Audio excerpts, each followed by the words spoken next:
ನಮಸ್ಕಾರ, ನಾನು ನಿಮ್ಮೊಟ್ಟಿಗೆ ಡಾಕ್ಟರ್ ಶ್ರೇಯಾ. ಎದೆನೋವು ಹೃದಯಾಘಾತದಿಂದನೂ ಬರ್ಬೋದು, ಗ್ಯಾಸ್ಟ್ರೈಟಿಸಿಂದನೂ ಬರ್ಬೋದು. ನಾವು ಹೇಗೆ ಈ ಎದೆನೋವನ್ನು ಡಿಫ್ರೆನ್ಶಿಯೇಟ್ ಮಾಡೋದು, ಹೃದಯಾಘಾತದಿಂದ ಬರ್ತಿದೆಯಾ ಗ್ಯಾಸ್ಟ್ರೈಟಿಸಿಂದ ಬರ್ತಿದೆಯಾ ಅಂತ ಅದು ತುಂಬ ಮುಖ್ಯ ಆಗಿರುತ್ತೆ. ಯಾಕಂದರೆ ಎಷ್ಟೋ ಪ್ರಾಣಗಳು ಗ್ಯಾಸ್ಟ್ರೈಟಿಸ್ ಅಂತ ತಿಳಿದು ಹೃದಯಾಘಾತಕ್ಕೆ ಒಳಗಾಗಿ ಪ್ರಾಣ ಕಳ್ಕೊಂಡಿರೋದು ತುಂಬ ಉದಾಹರಣೆಗಳಿದೆ.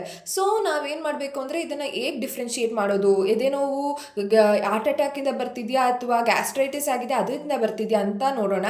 ಮೊದಲು ಹಾರ್ಟ್ ಅಟ್ಯಾಕ್ ಅಥವಾ ಆಂಜೈನಲ್ ಚೆಸ್ಟ್ ಪೇನ್ ಅಂತ ಏನು ಹೇಳ್ತೀವಿ ಅದು ಹೇಗಿರುತ್ತೆ, ಅದು ಎಡಭಾಗದಲ್ಲಿ ಅಥವಾ ಮಧ್ಯಭಾಗದಲ್ಲಿ ನೋವು ಬರುತ್ತೆ. ಆ ನೋವು ಹೇಗಿರುತ್ತೆ ಅಂದರೆ ಒಂದು ದೊಡ್ಡ ಕಲ್ಲು ಅಥವಾ ಒಂದು ಎಲಿಫೆಂಟ್ ನಮ್ಮ ಚೆಸ್ಟ್ ಮೇಲೆ ಕೂತಿದೆ ಆ ಥರ ಫೀಲ್ ಆಗ್ತಿರುತ್ತೆ. ಕನ್ಸ್ಟ್ರಿಕ್ಟಿಂಗ್ ಟೈಪ್ ಆಫ್ ಪೇನು ಮತ್ತು ಹೆವಿ ಟೈಟ್ನೆಸ್ಸು.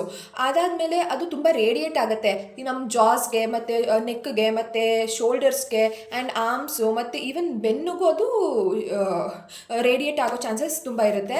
ಆ್ಯಂಡ್ ಮೋರ್ ಓವರ್ ಏನಂದರೆ ಯಾವಾಗಲೂ ನಡೆದಾಡಿದಾಗ, ಓಡಿದಾಗ ಅಥವಾ ಸ್ಟೆಪ್ಸ್ ಕ್ಲೈಂಬ್ ಮಾಡಬೇಕಾದ್ರೆ ಎದೆನೋವು ಬರ್ತಿದೆ ಅಂದರೆ ನೀವು ತುಂಬ ಮುನ್ನೆಚ್ಚರಿಕೆ ಕ್ರಮಗಳನ್ನ ತಗೊಳ್ಬೇಕಾಗಿರುತ್ತೆ.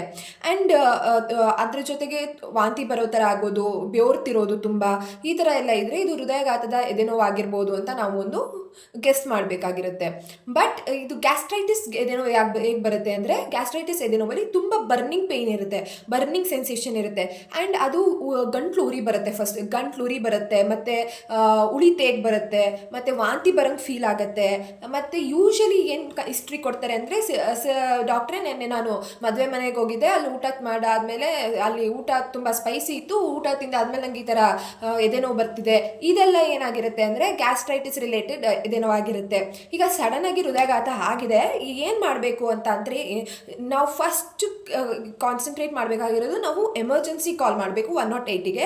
ನೆಕ್ಸ್ಟ್ ನಾವು ಏನು ಮಾಡಬೇಕಂದ್ರೆ ಪೇಷಂಟ್ ಕಾನ್ಷಿಯಸ್ ಇದ್ದಾರಾ ಅನ್ಕಾನ್ಷಿಯಸ್ ಇದ್ದಾರಾ ಅಂತ ನೋಡಬೇಕು.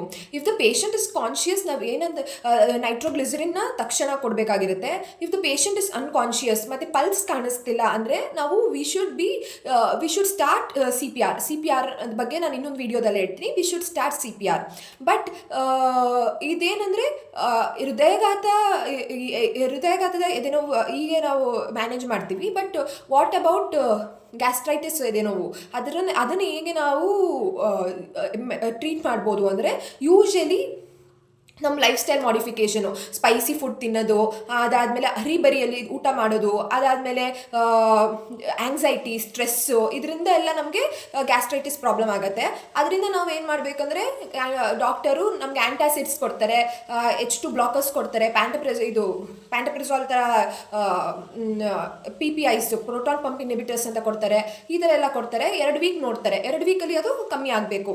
ಆಗಲಿಲ್ಲ ಅಂದರೆ ನಮ್ಮ ಹತ್ರದ ಗ್ಯಾಸ್ಟ್ರೋಎಂಟ್ರಾಲಜಿಸ್ಟ್ ಹತ್ರ ಕರ್ಕೊಂಡು ಹೋಗಬೇಕಾಗಿರುತ್ತೆ. ಅವರು ಎಂಡೋಸ್ಕೋಪಿ ಮಾಡ್ತಾರೆ. ಅಲ್ಲೇನಾದರೂ ಅಲ್ಸರ್ ಆಗಿದೆಯಾ ಅಥವಾ ಯಾವ್ದಾದ್ರು ಹುಣ್ಣಾಗಿದೆಯಾ, ಅಲ್ಸರ್ ಆಗಿದೆಯಾ ಅಂತ ಚೆಕ್ ಮಾಡೋಕ್ಕೆ ಎಂಡೋಸ್ಕೋಪಿ ಮಾಡ್ತಾರೆ. ಅದಾದಮೇಲೆ ಮುಂದಿನ ಟ್ರೀಟ್ಮೆಂಟ್ನ ಅಲ್ಲಿ ಶುರು ಮಾಡ್ಬೋದಾಗಿರುತ್ತೆ.